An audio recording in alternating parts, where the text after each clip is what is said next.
这位小姐，你慢慢挑啊，您看这质量可好了。啊，看起来还不错啊。对呀，这是我新上的货，您看一看啊。小偷！哎，抓小偷！哎呀！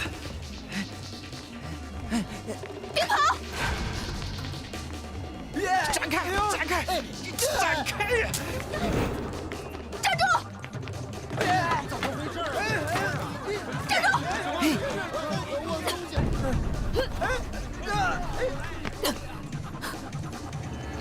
站住！艾丽塔，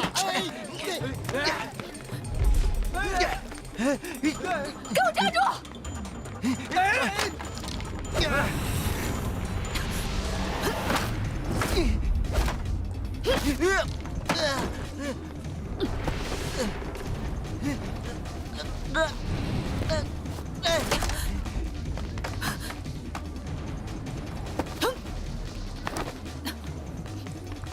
别跑！哎呦！你干什么你？抓住他！我的车！给我的车！抓小偷！别跑！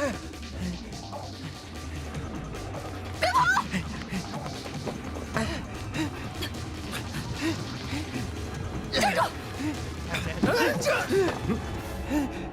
大哥，有人打我！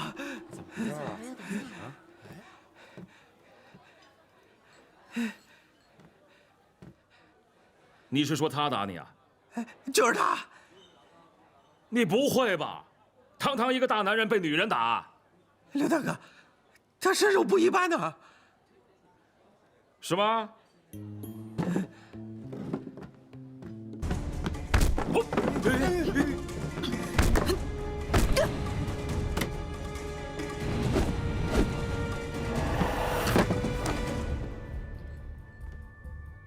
功夫不错呀。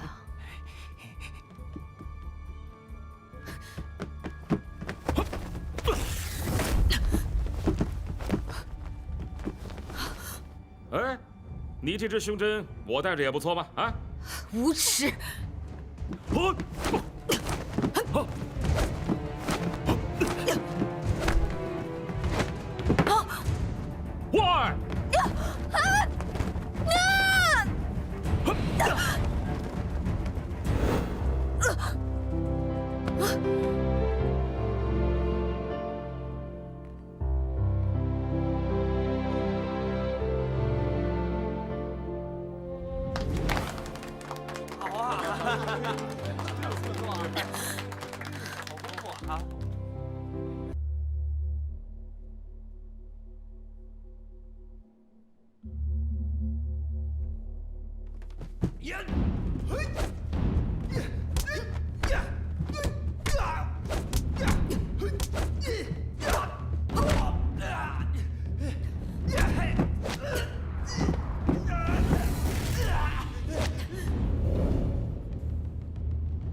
死者面色发青，嘴唇和手指甲、脚指甲也都有些发紫，这是生前体内严重缺氧的尸表征象。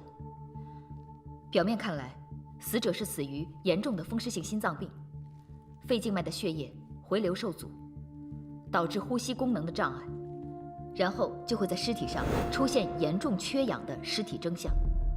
但是仔细看，舌骨右侧的大脚发生了横断骨折，这说明了什么？他是被勒死的。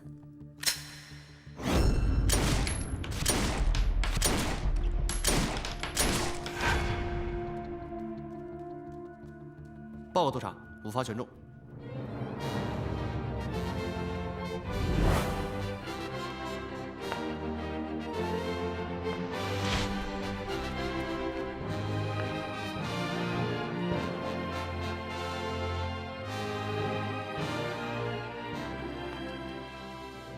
好，大家认识一下，这位是刚刚留学回来的罗珊珊小姐。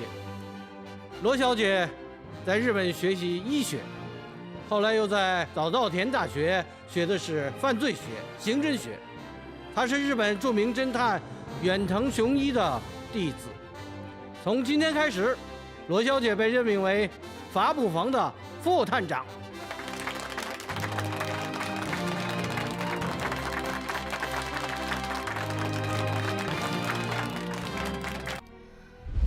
作为法捕房的丑闻呐，这些卷宗都被高层给锁起来了。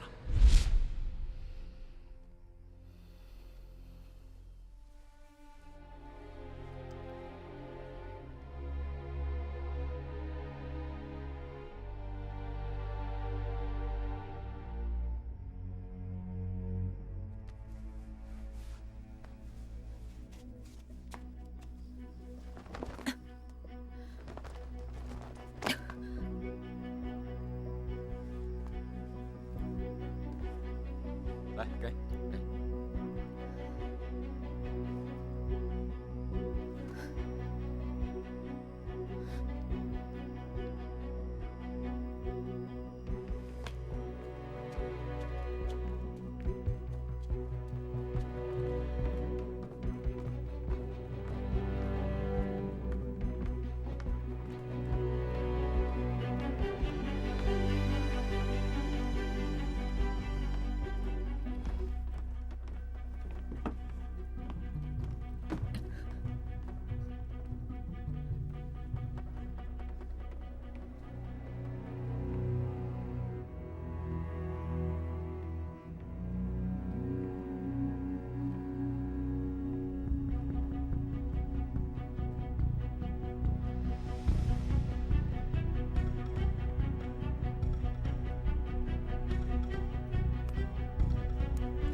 别动！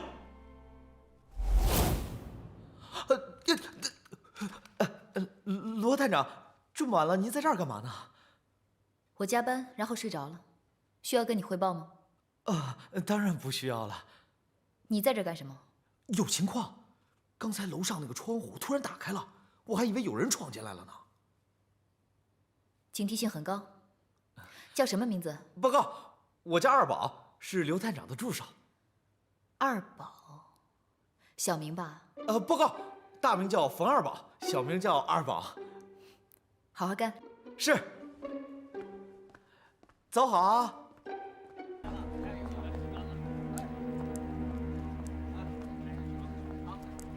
快走！你老大呢？他在忙，没时间见外人。他在哪里？我问你，他现在在哪里？在楼上。罗副探长，我上楼去找他老大，你在这儿，和快刀喝一杯，好吗？刘探长让你陪我喝酒，我给你倒一杯。那你可以让他陪你喝。那你是不给面子了？我又不认识你，我为什么要给你面子？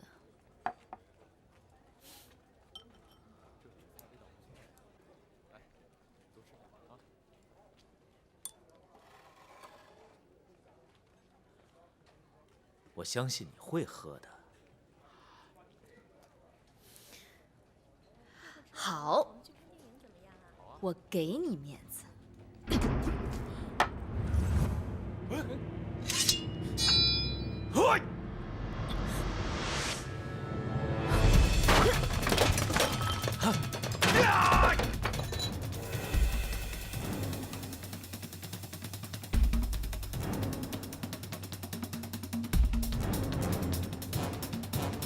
上！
当初和父亲一起工作的人中，我只认识一个吴法医，可惜他已经调离法捕房，去医学院当老师了。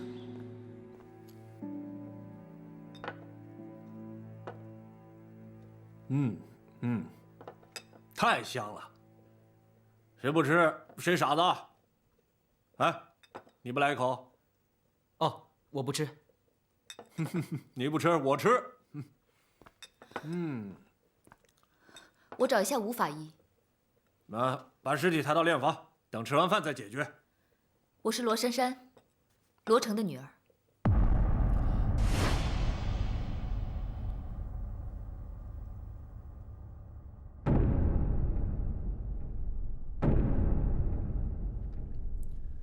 你爸爸要是知道你也当了侦探，不知道他会怎么想。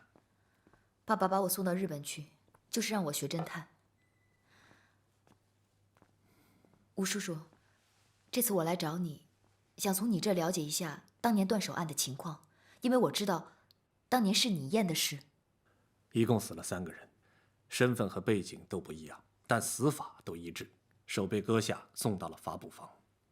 如果要切下一只完整的手，这是很麻烦的。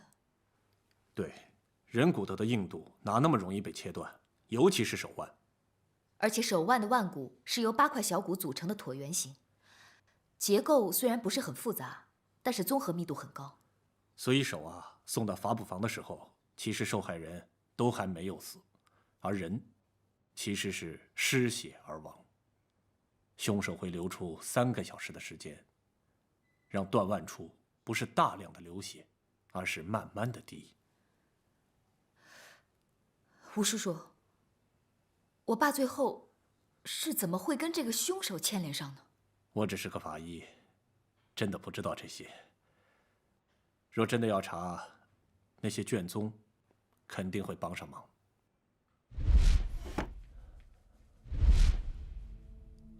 不过，当年参与断手案的人，现在基本上都已经不在法捕房了。现在只留下刘凡熙，他对此也绝口不提。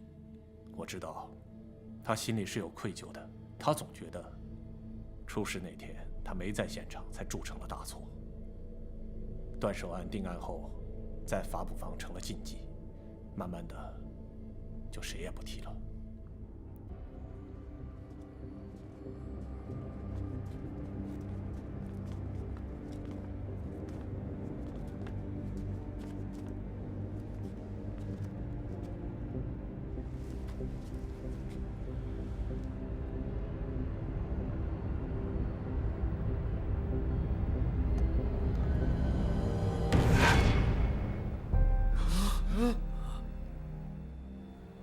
马上去叫罗探长过来，快去。是。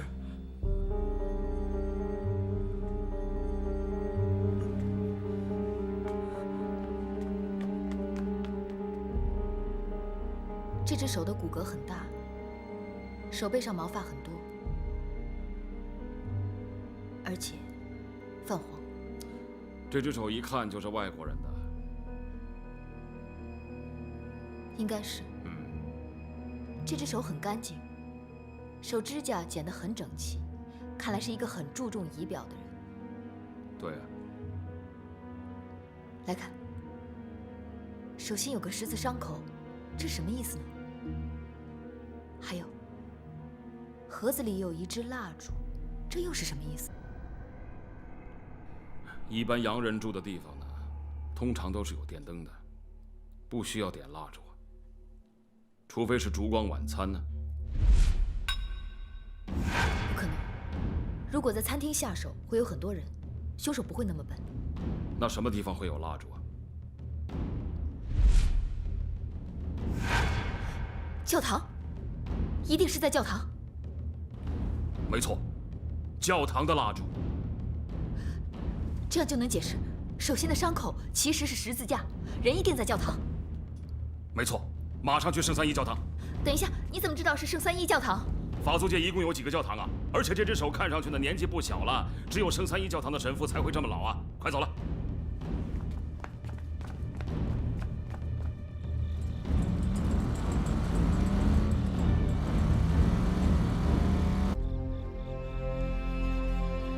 这么大个教堂，神父会在哪儿？你不要急，二保正赶过来，我们分头行动。我去那边，你从这里进去。好。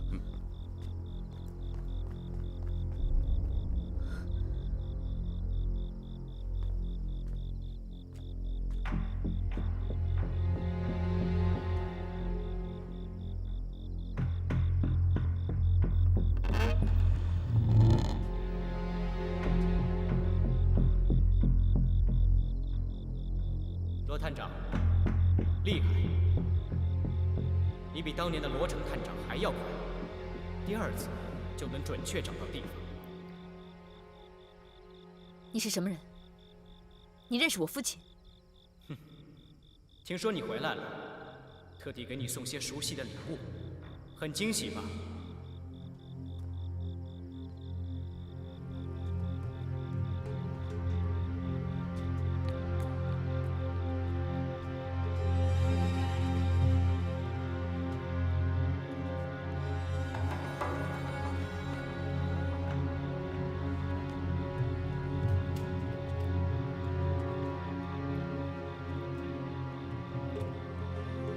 不管你是谁，这都是你的最后一次。那就看你的本事了。哼！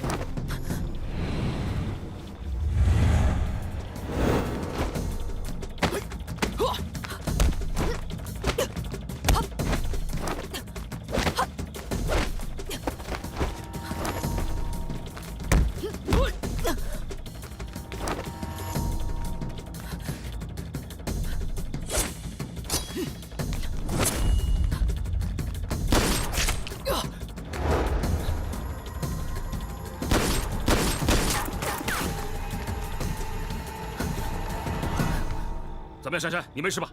我没事，你应该打中他的手臂了。可惜让他逃走了，没有抓到他。老大，我听你枪声，你没事吧？当然没事了，你们怎么猜到？神父，啊！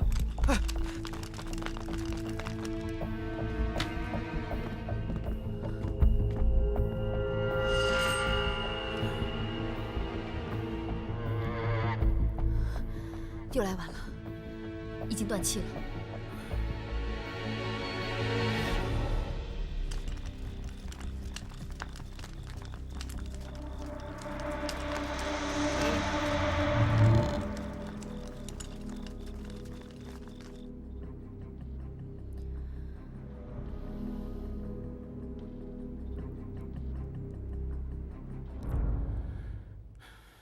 给他们做一下笔录，不要遗漏什么细节。你们几个刚才都在教堂吗？你们和凶手见过面了？凶手蒙着面，看不到样子。多大年纪也没看清楚。身高呢？不高啊，到我这儿。范督察，你见过5年前的凶手吗5年前见过凶手的，只有你父亲。这个圣三一堂的神父不是普通人呐，恐怕领事馆会介入的，咱们的压力会很大。我明白，我会尽最大的努力，将凶手抓回法捕房。希望你们尽快。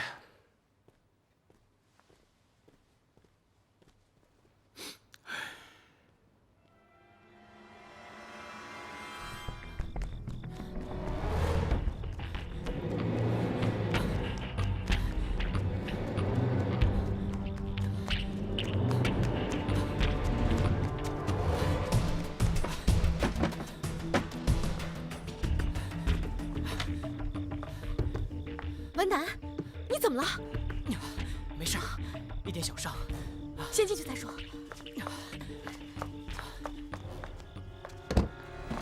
文南，文南，赶快，快去买酒啊！买最烈的酒。快呀！好，好。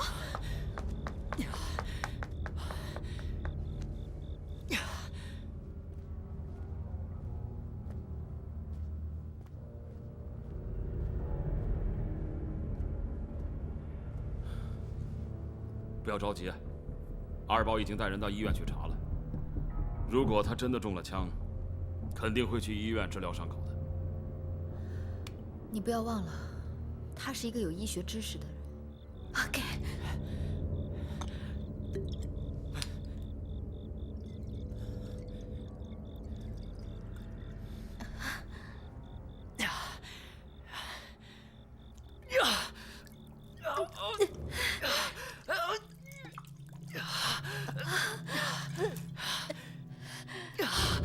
镊子，拿镊子。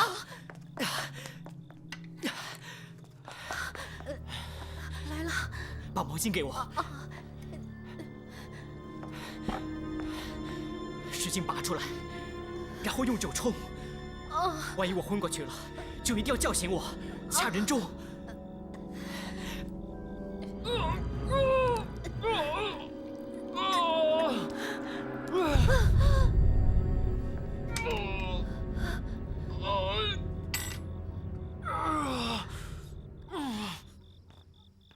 你一直在看子弹，你想到什么了？我在想啊，如果这个凶手真的中了枪，又没有去医院，他该怎么处理这枪伤呢？取出子弹，清洗伤口，消炎。不可能吧？就这么简单啊？一点都不简单。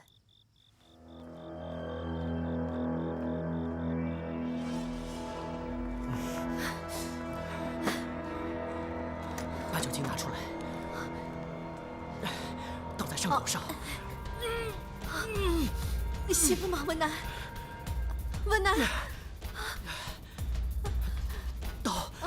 刀给我。给。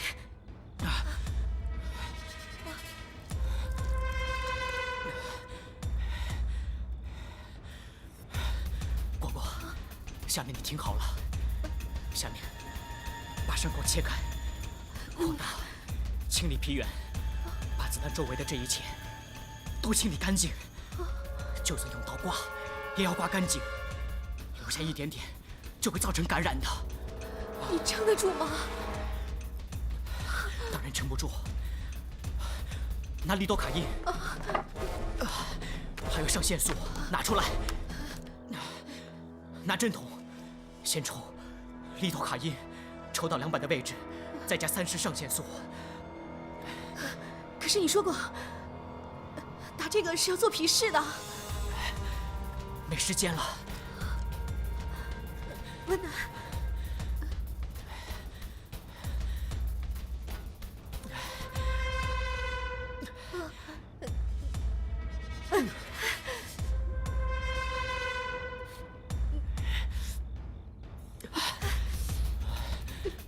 得打2针才行，一次注射太多，我可能会撑不住，要打2次。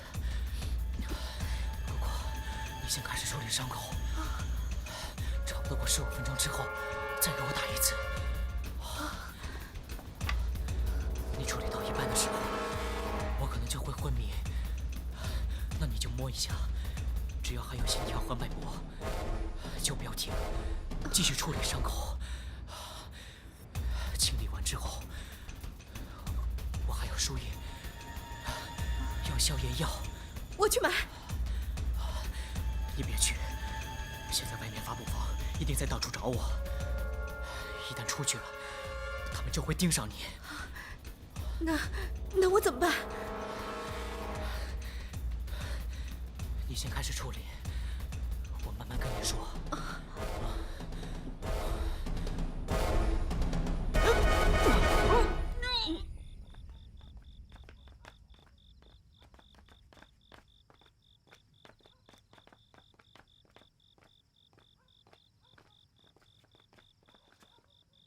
刘探长，我们已经严密布控，一家医院都不会落下。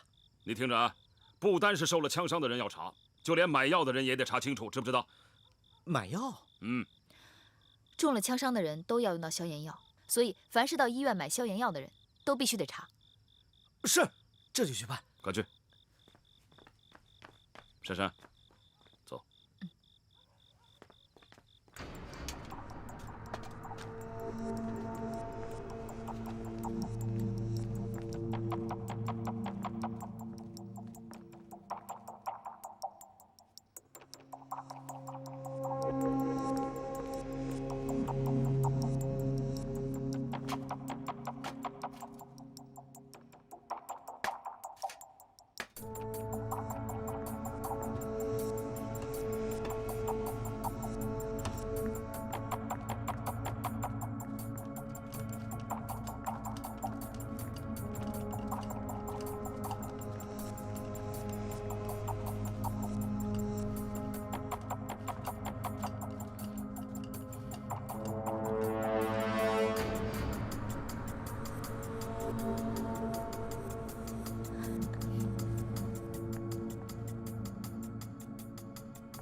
怎么滴得这么快啊？啊，这瓶子有问题，我给你换一个。哦，好吧。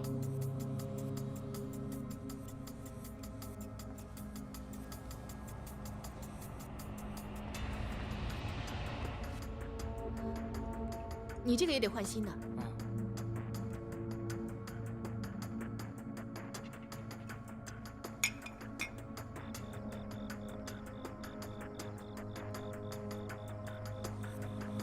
哎，干什么去？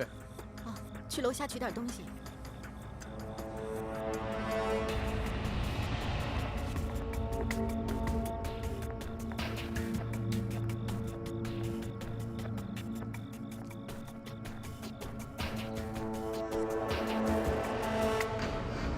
所有的医院都已经查过了，没有致枪伤，也没有买消炎药的人。难道这个人事先连消炎药都已经准备好了吗？很有这个可能。不简单呐。是不简单。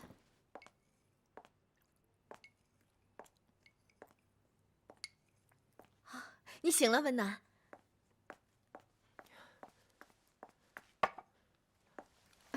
你终于醒了。果果，昨晚多亏你了。快别说话了，好好休息。哦，没药了，我给你换药。早上我去你学校替你请假了。好。我给你煲了汤，一会儿我喂你喝啊。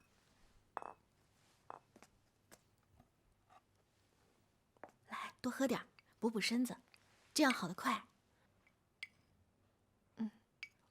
果果，我没事的。这辈子有你，我什么都不怕了。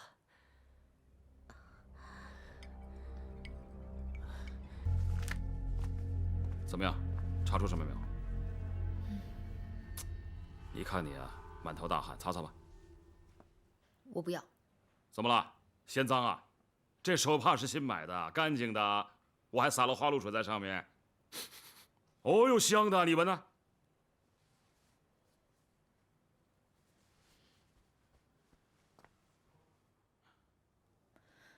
怎么了？残忍呐，和上次一样，首先是中毒，跟着被活生生切下手来，最后因失血过多致死。你说是不是残忍呢5年前的案子，受害者就没有中毒的迹象吗？5年前没有啊，凶手犯案的手法呢，有些改变也是很正常的嘛。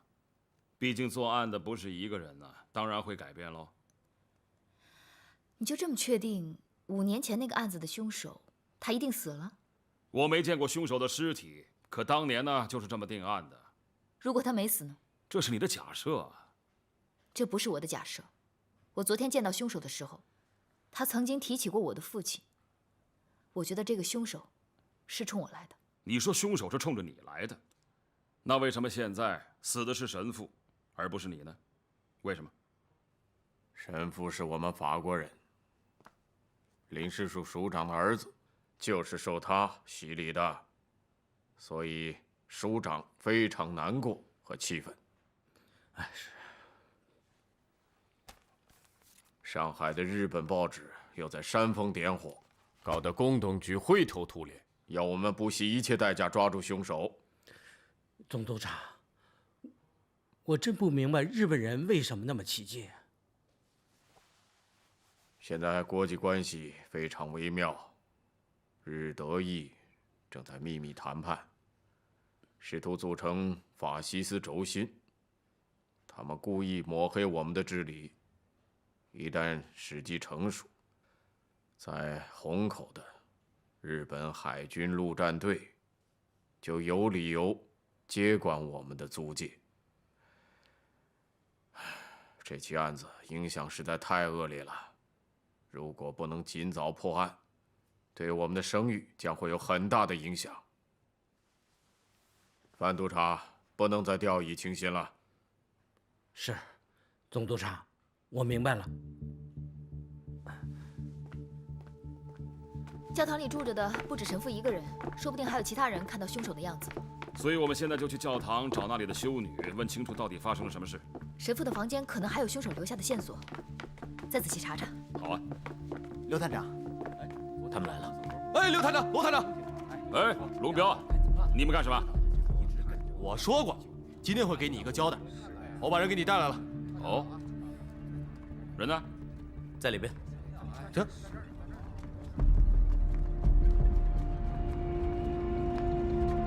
哇，怎么成这个德行了？你说他就是凶手啊？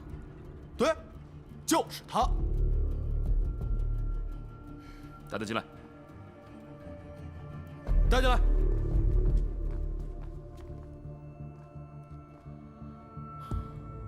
哇，打的都不成人样了。龙彪，你这样就算是给我一个交代啊？就这样？我兄弟可是费了老大力气才把他找到的，他都已经认了。认什么了？他说了，薛三啊，原来是你家孤儿院的院长，后来啊，因为贪污慈善款，给撤职了，就派他去看库房去了。他大烟抽多了，看库房也不老实，就结了不少冤家。你能不能说的具体一点？这些我们都知道，你就说说看，这个人昨天晚上在哪？昨天晚上他跟我在一起啊，我亲自审的他，他都已经承认了薛三是他杀的，招认书都画押了。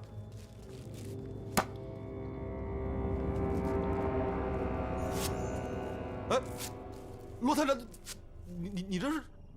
龙堂主，你不号称是上海滩消息最灵通，你会不知道？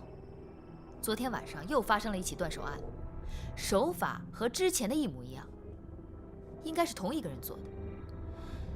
你说这个人昨天晚上和你在一起，那就说明他是无辜的，你就是他不在场的证人，证明了他不是凶手。啊？而他呢，也是你龙堂主不在场的证人。我？如果说你的手下来作证的话，我们是绝对不会相信的。但是这个人要作证，就可信多了。你忘了，我之前跟你说过，我什么都不信，只相信证据。龙彪，过来。我告诉你啊，这个人你马上带回去，好好给他治伤，听到没有啊？啊，我还帮他治伤？刘探长，你知道他欠我多少钱吗？那也就是说，这个人是你抓来顶包的，是不是？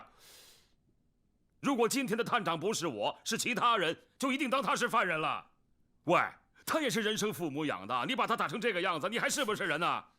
我告诉你啊，我和罗探长都是讲证据的人，你明不明白？你明不明白呀？明。当心我打死你啊！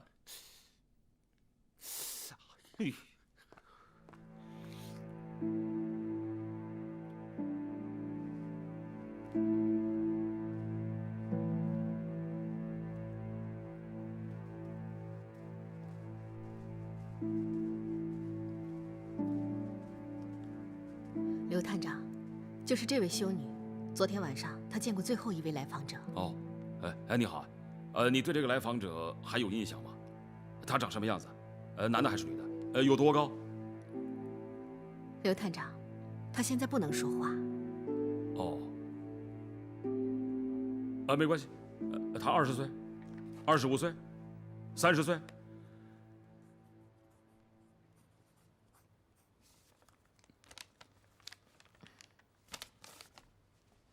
等一等，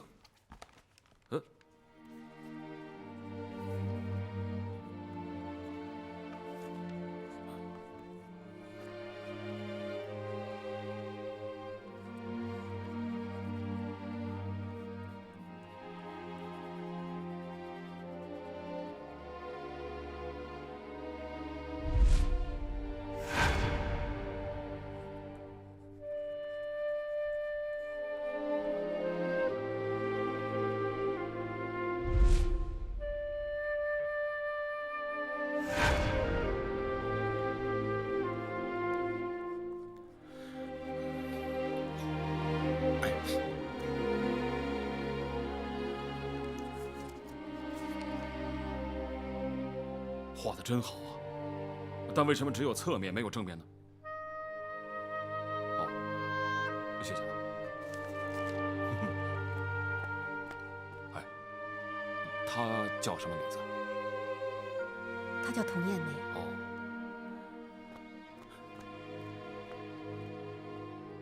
涂修女，谢谢你啊。这个，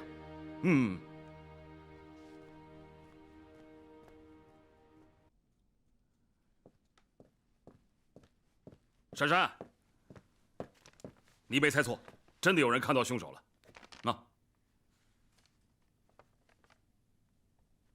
画的这么好，这是谁画的？一个不会说话的修女啊！上天真是公平，这修女虽然不能说话，但却有画画的天分。你打算怎么办？这幅画虽然只是侧面，但也算是个线索嘛。我马上让二宝他们去找，就算翻遍了上海滩，也要把这个人找出来。发布房的人手不够多，我觉得这件事情有一个人可以帮我们。谁？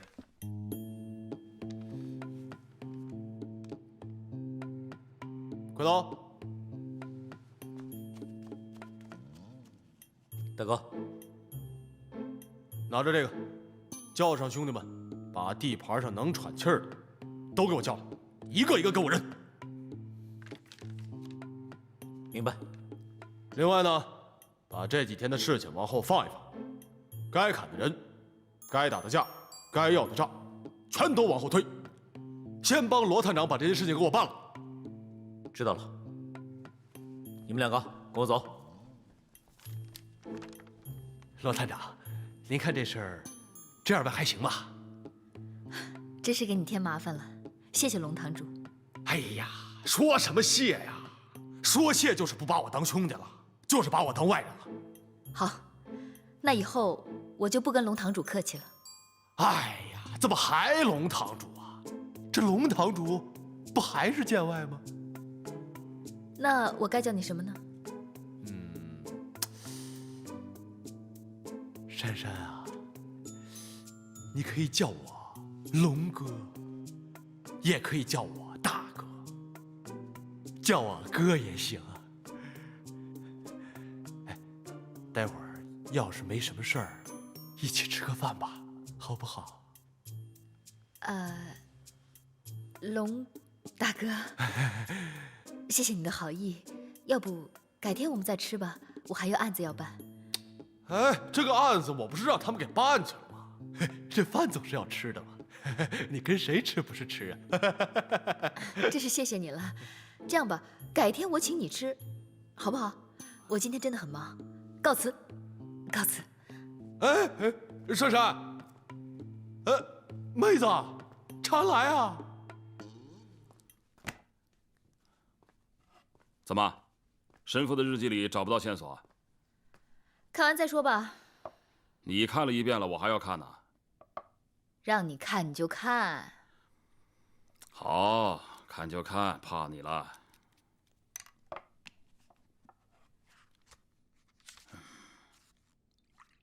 哎，这个神父呢，肯定不可能写最后一天发生的事，啊！你看啊，这一篇呢是以前的，他还真是懒啊，就用这么几个字记录当天发生的事情啊。嘿嘿，谁让你看近期的了？看5年前的。5年前？来，谢谢。看这一本儿。来，看这一篇。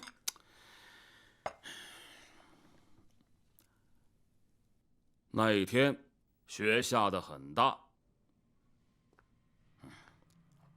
那对父子看起来很是惶恐，但我看得出，那个孩子的父亲带着很重的戾气。所以我犹豫了很久，没有让他们进来。当我关门时，那孩子看我的眼神让我有些恐惧，像是恶魔的眼神。难以想象，一个10来岁的孩子会如此充满仇恨。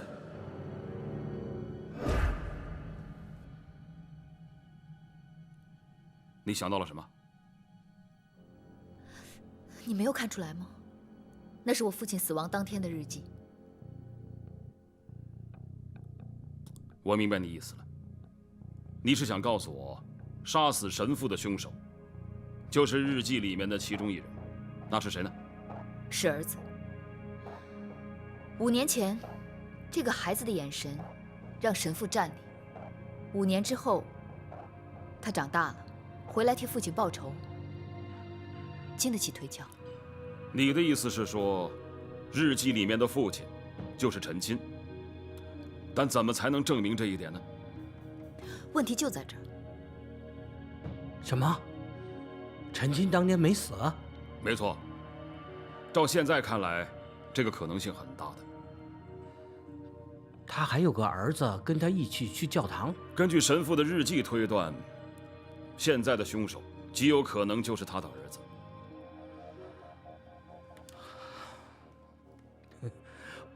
胡扯！我都调查过了，他哪儿有儿子呀？而且当年陈钦被许衡击毙的事儿，那可是铁案呐。这我当然记得了。我是想看一下5年前断手案的资料，我想看看许衡当年对这个案子的描述，还有没有其他的破绽。不用查，这个案卷都在我的脑子里，我相信许衡不会对我撒谎的。当年案子所有的资料，是不是已经被你全部销毁了？老弟，不是我销毁的，是当年法国总督察调任回国，他怕这个案子翻出来影响他的升迁，他下令销毁的。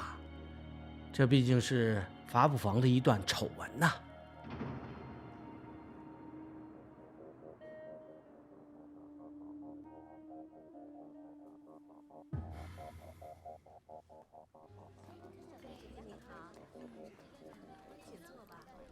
哎，那边好。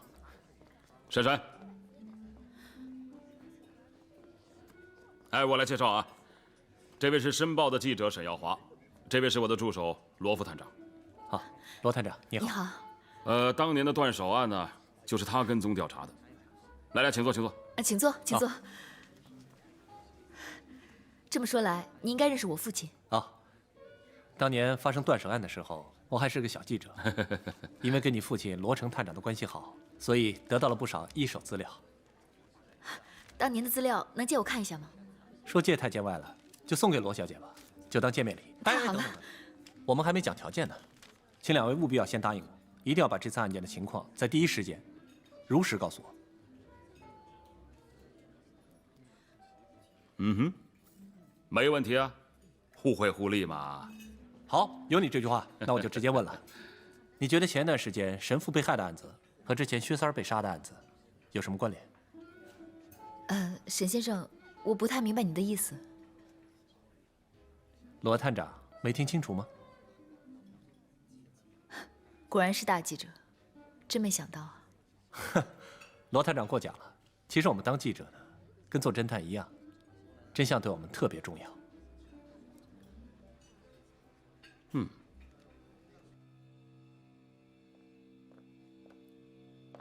根据这些资料加上我的回忆，我总结了3大要点呢。第一，这个凶手呢一定会功夫，而且功夫还不错，应该在我之下，在你之上。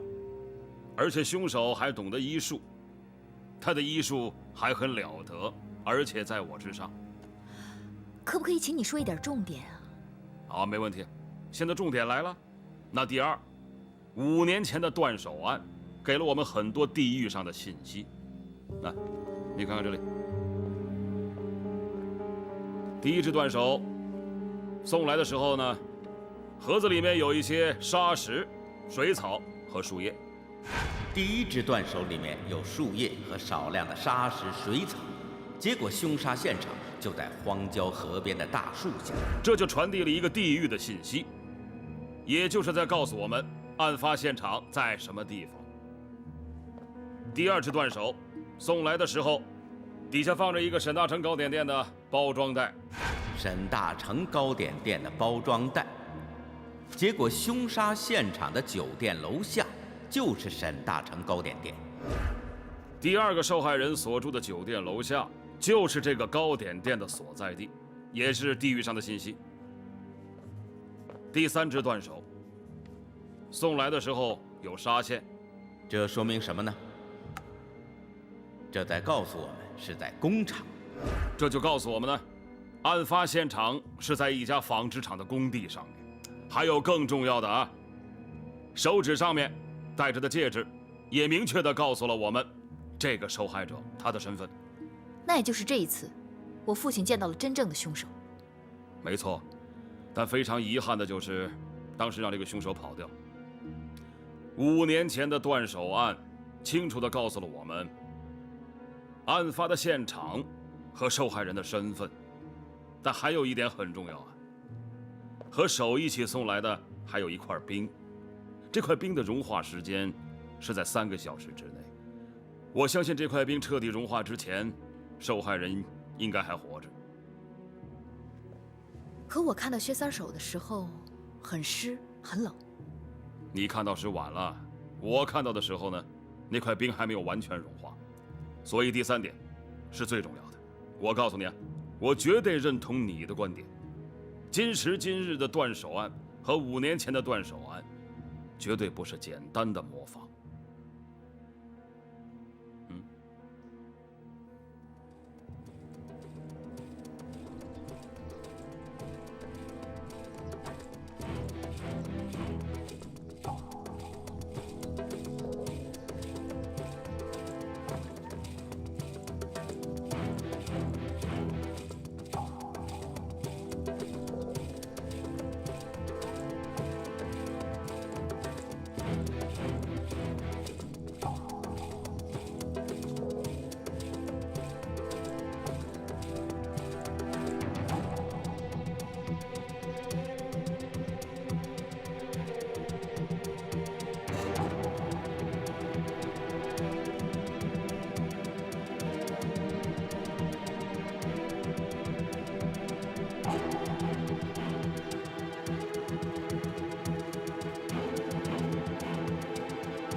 这事儿啊！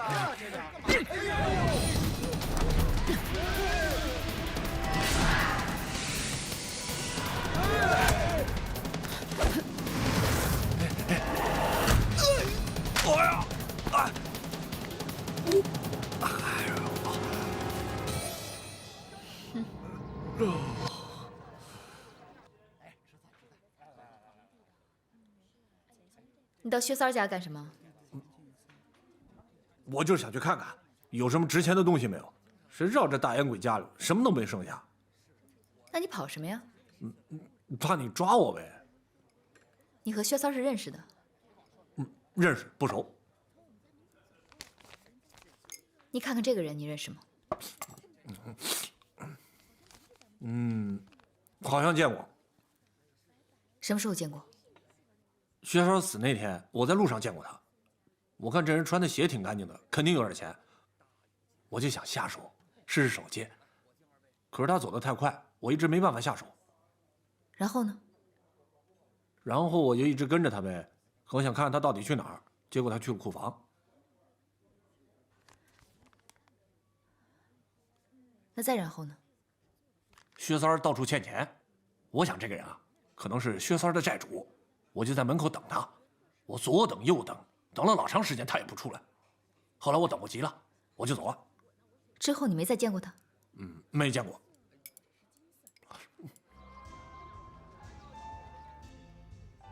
奇案穿越5年，断手疑云相连。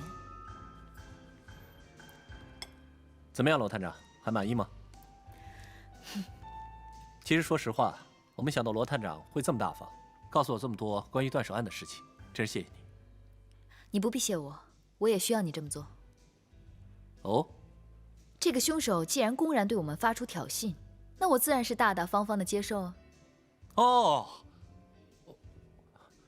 罗探长是想用报道激怒对手。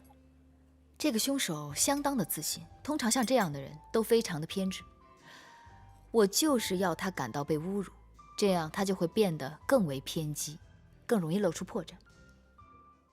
神父不幸遇到进入圣三一堂的盗贼，发生争斗时意外身亡，而凶手遭法捕房探长枪击后逃逸，目前还未找到下落，估计已逃离本市。他们为什么这么说？要么是想通过这条消息给个交代，要么就是想通过这条消息让我放松警惕，雕虫小技。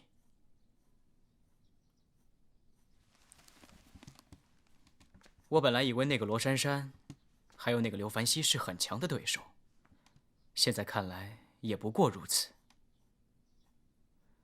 哎，你在画什么呢？画你啊，但是我没他们画的好。还有人画我？不知道谁画的，反正大街上有人拿着你的画像在找你。画的像不像？别人可能看不出来，但是我可以。有点意思。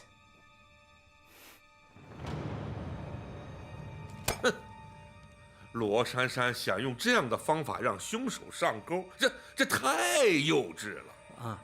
那个模仿自己父亲手法的人，5年以后再度作案，你说他幼稚吗？我说过，不可能的，不可能。陈鑫呢，他根本就没孩子。万一呢？万一他有个儿子，现在来报复呢？万一他有儿子，也不可能知道我们的事儿吧？你看看他现在杀的那些人，什么孤儿院呢，什么神父啊，跟我们有关系吗？即便是有，大不了5年前做过的事，我们今天再做他一次。好，有你这句话就好。哎呀，我现在担心的是罗珊珊呐，不依不饶，这样下去的话，罗成的事迟早会被他挖出来。那样的话，这法国人不会让咱们在法租界再混下去的。哼，法国人不让我们混，我们就投靠日本人，租界没饭吃，我们还有红口啊！行，小声点儿。现在谁给日本人干活，那都摆脱不了汉奸的骂名。这年头，撑死胆大的，饿死胆小的，你说谁跟钱有仇啊？好了，我不想挪窝，实在不行，我就解决所有的困难。你许会长到时候可要挺身而出啊！哎呦，范哥，我们早就是一根绳上的蚂蚱了，你放心。好。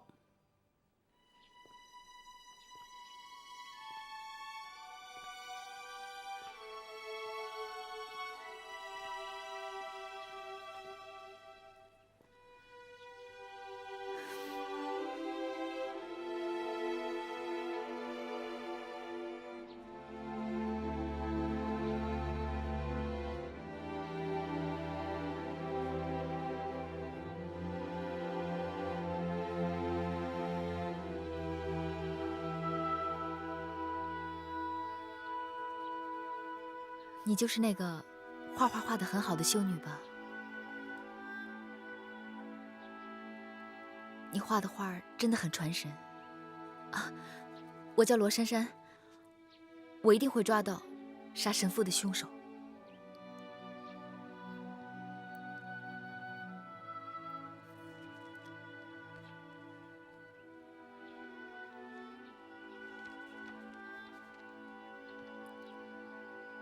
你画了很多神父的画像，他对你很好啊。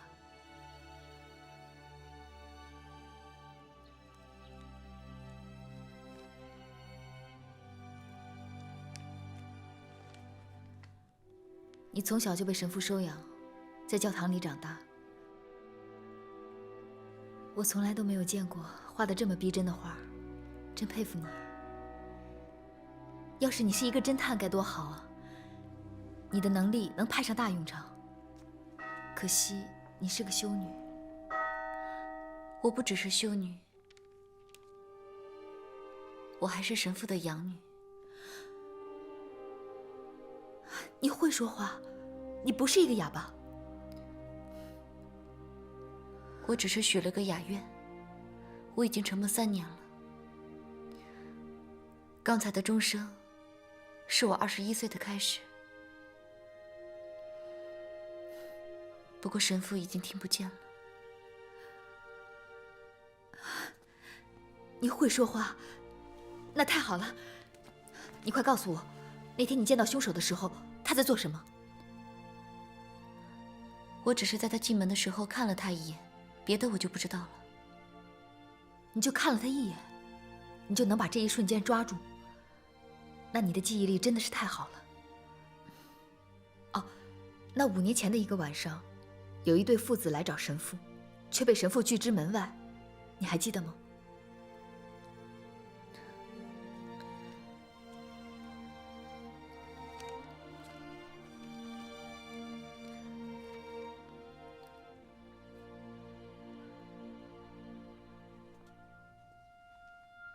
我记得，应该是5年前的一个深夜，当时下着雪。那个孩子拉着他的父亲来求神父救救他们，不过神父拒绝了。为什么？我当时也问神父为什么，他说因为他在那个男人的脸上看到了危险和杀气，不想将其带到圣堂中去。你是怀疑凶手是那个孩子？对，但是我仅仅是怀疑，现在还没有办法找到真相。总会有人记下的。对，总会有人记下的。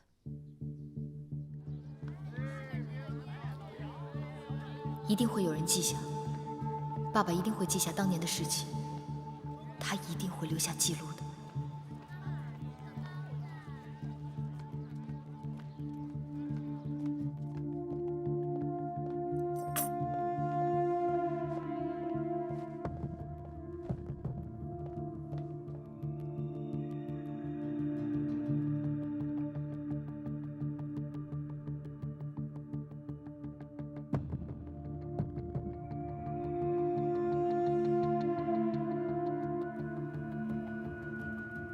爸爸从来不会把书放得这么乱。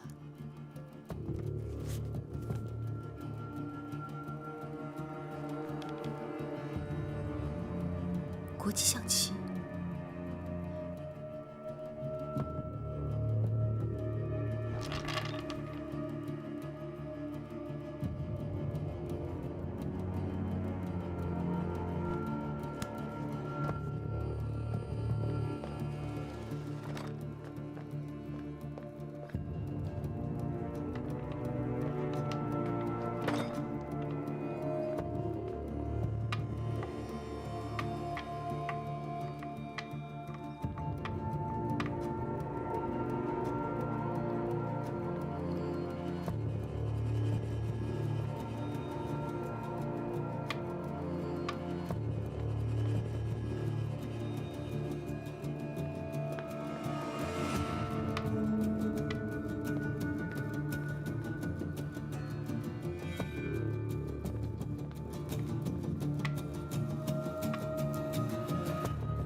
我终于看见了凶手。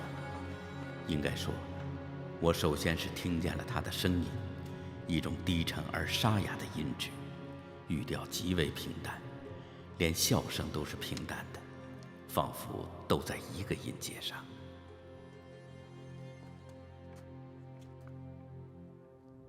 罗探长，这次人还没死，你就能找到，厉害。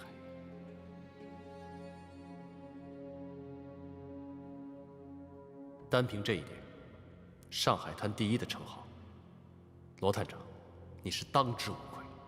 在那一瞬间，我知道之前的推断完全都是正确的。这个人有足够的能力和我们角逐，所有的断掌案都是他一个人做的。他的表情，他的眼神，有一种食肉动物般的残忍。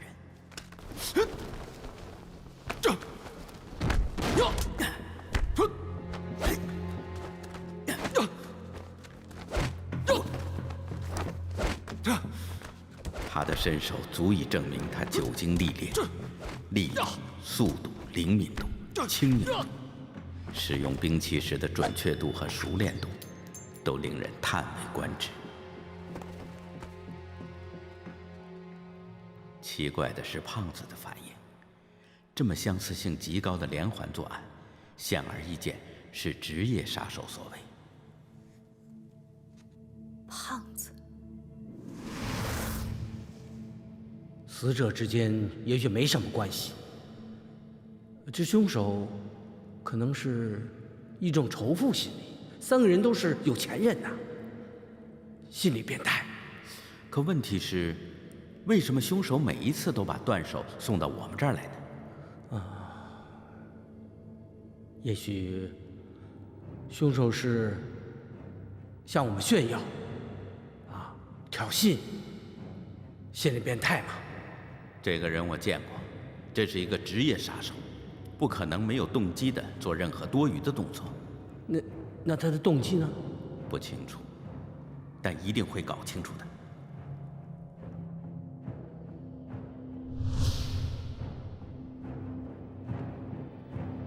齐副会长在商会是负责土地开发管理，贺老板呢是做纺织生意的，他偏偏就这么巧的拿到了这块地，所以说他们俩之间必定有利益关系。领事属官员对商会会长的职务有任命的权利。如果说贺老板出钱收买了领事属的官员，推动齐副会长当上会长，那么他们三个就构成了一个利益集团。我们反过来想，如果这个利益集团被瓦解，最大的受益人将会是谁？那么有几个副会长2个，齐副会长已经死了。许少林。对，这个人的狡猾是出了名的。传说当年他只是茂昌公司的一个跑街先生，后来与对手勾结，巧取豪夺，竟然收购了茂昌公司，自己当上了老板。爸爸的推理真了不起。如果许少林是为了当上会长而买凶杀人，那他没有必要把案子做得那么复杂。他已经杀了3个人，目的达到了，那为什么还要把段长送到法捕房去？这背后的动机，一定是爸爸要找出的第2动机。爸爸的死，也一定跟这第2动机有关。